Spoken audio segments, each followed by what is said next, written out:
साजले अपन पापा बेटा के बारात हो, अरे धरती आकाश बादल थर थर काँपे हो, अरे धरती आकाश बादल थर थर काँपे हो।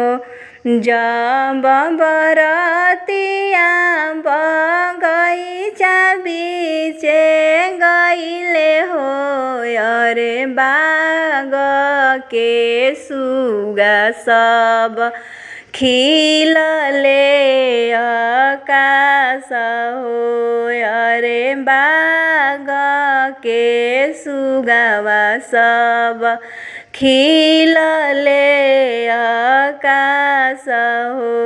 जब बरतिया तलैया बीचे गइले हो, अरे तलौआ के मछरिया सब खिलले पताल हो, अरे तलौआ के मछरिया सब खिलले पताल हो।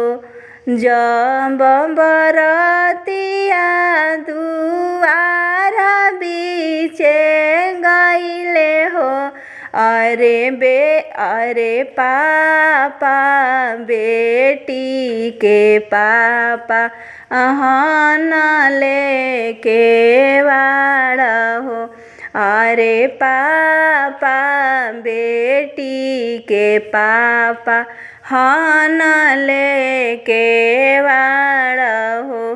किया समधी लूटे रउआ ऐनी गैया से बछड़ुआ हो, अरे किया समधी लूटे ऐनी घरवा दुआर हो, अरे किया तोहरा लूटे ऐनी घरवा दुआर हो।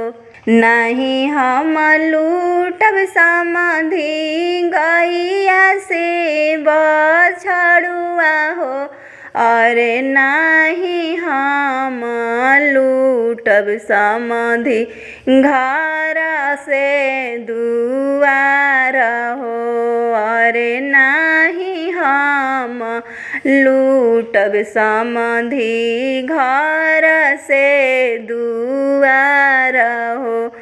मड़वा में लूटब समधी आपन समाधि न हो, अरे कोहबर में लूटब समधी धियावा तोहार हो, अरे कोहबर में लूटब समधी धियावा तोहार हो, अरे कोहबर में लूटब समधी बेटवा हमार हो। साजले अपन पापा बेटा के बारात हो, अरे धरती आकाश बादल थर थर काँपे हो,